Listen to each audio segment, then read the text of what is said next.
So I saw the indie drama Glassland, and this might be a little too much for some people.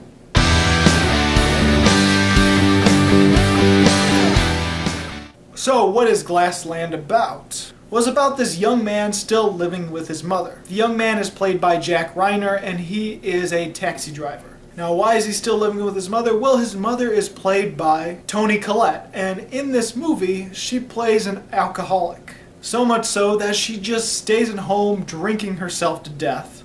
And it's up to her son supporting her and actually getting the money to provide. So this movie deals with the struggles of alcoholism and the effect it has on the people around you.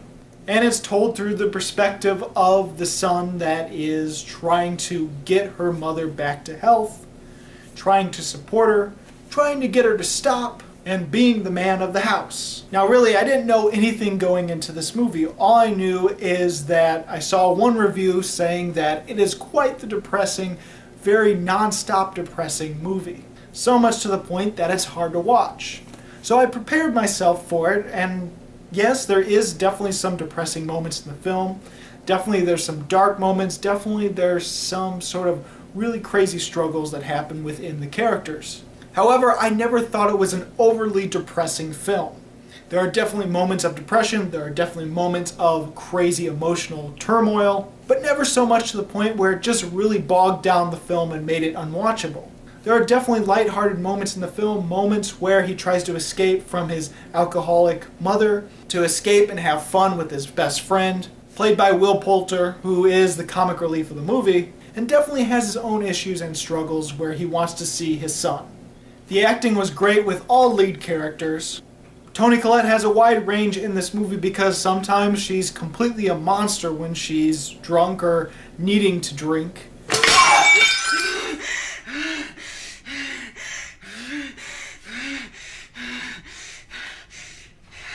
What are you doing? What are you doing? What are you doing, John? Where are they? I know you fucking took them. Give them to me. Give them to me! Why can't you just leave me alone and mind your own fucking business?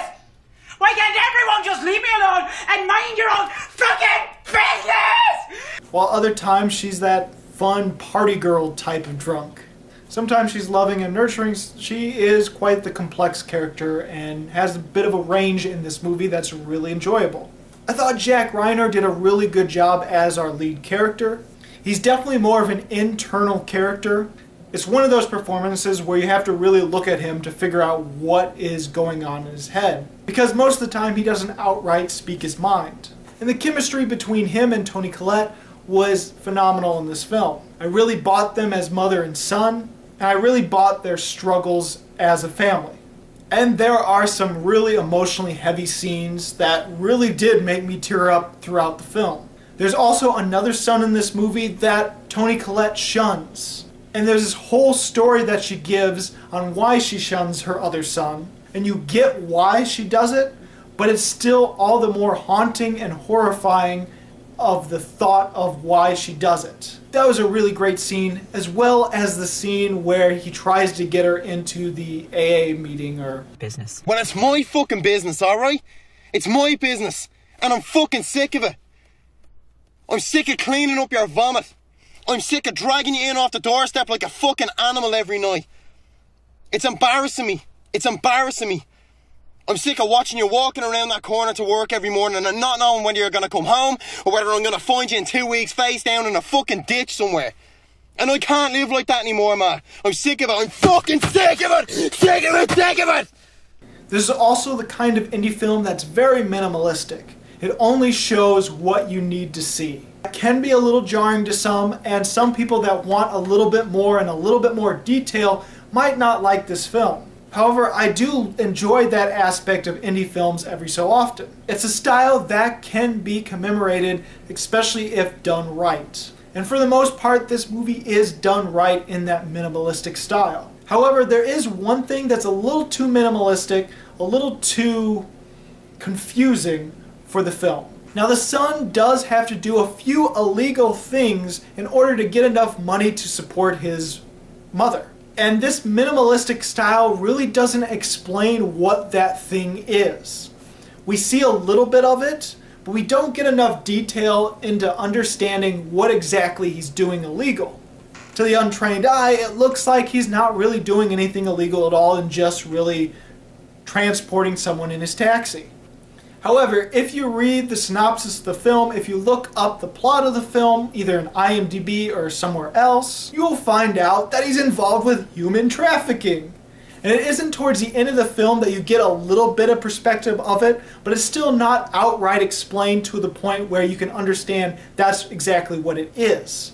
You just know that something illegal is going on towards the end of the film, but you don't quite know what it is. And that's one of the issues with the minimalistic style I have. Everything else is done perfectly. Also, the way it ends could be a little too cut off to some people, but it does fit that minimalistic style that I really enjoyed. There are certain aspects of the movie where they have the camera just standing still, looking at one perspective while not moving at all as the scene goes on. And so there's a few scenes where there's no cuts, just a still camera image as characters are moving about in the room. Sometimes even when the characters move off camera, the camera does not move with them to show what they're doing.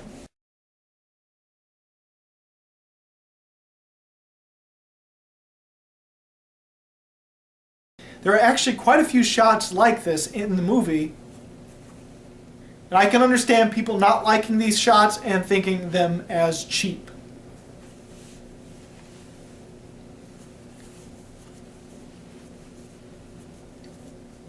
Overall, I liked the movie. It did have a lot of moments where it was really great and emotionally riveting, but not enough to really progress it into a really great film for me.